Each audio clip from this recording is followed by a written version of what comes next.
It also seems as if Prime Minister Netanyahu attempted to put Gaza firmly on the agenda ahead of President Trump's visit to the region by moving forward with plans to, as he says, take control of the Strip. Clearly, that situation remaining unresolved in terms of a foreign policy objective for this administration. But how seriously should the White House and the rest of the region be taking Netanyahu's plans at this point? Is this just talk, or is Netanyahu genuinely moving forward with that plan to control all of the Gaza Strip? Unacceptable on any international level.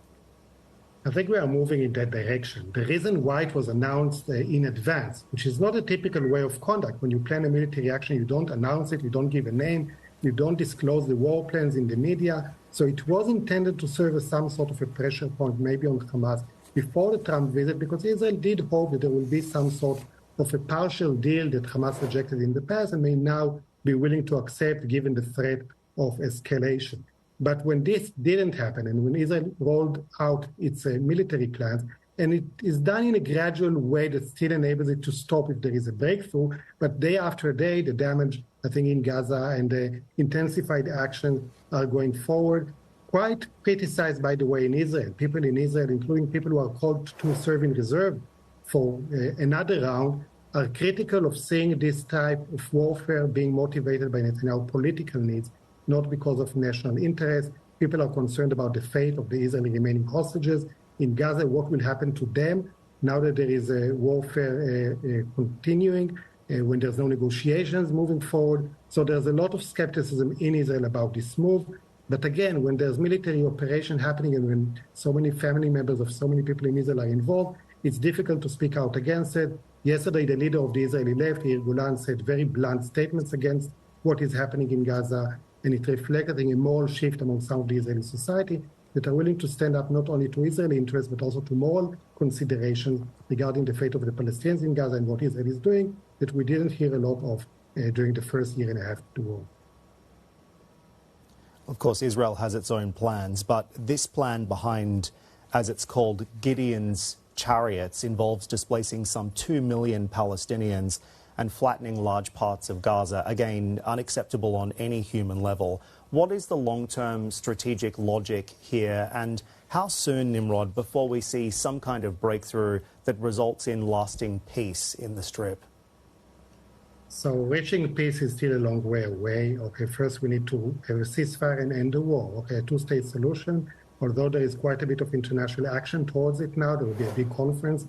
France and the Saudis are convening in New York next month. But first you need to end the war. And the assumption here in Israel that unless President Trump decides that this is what he wants to see and is willing to take action and pull leverage on Netanyahu, Netanyahu will not do that. Will he go all out with the plan that you mentioned?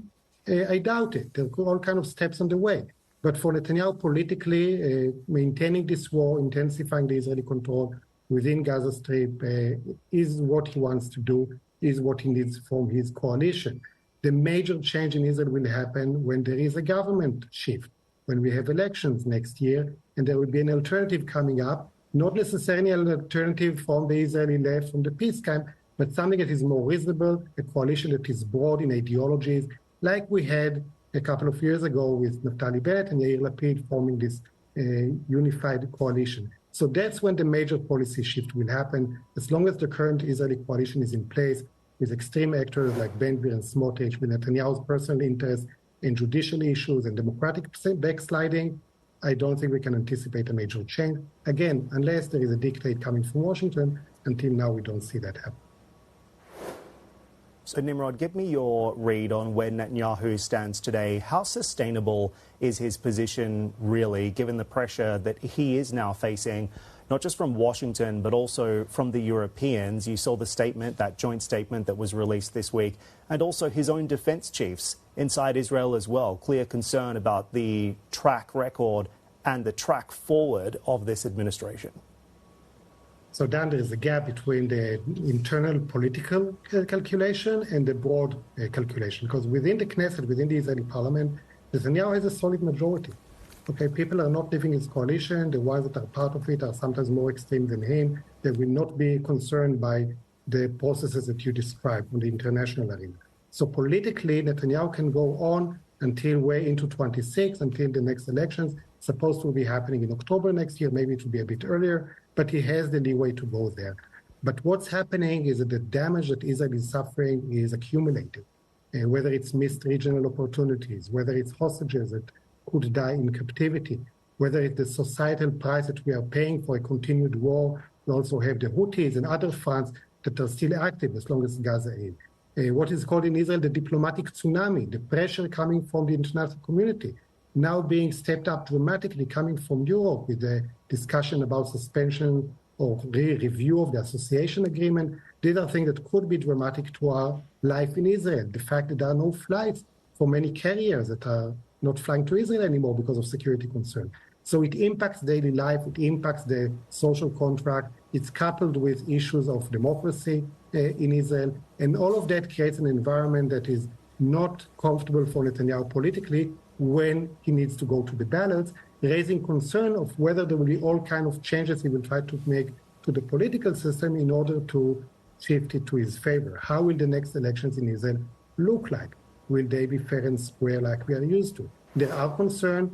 We follow legislation in the Knesset, but we need to take into account the gap between what the public wants to see, which is a new leadership for Israel, and what the coalition tries to cling to power in any possible way.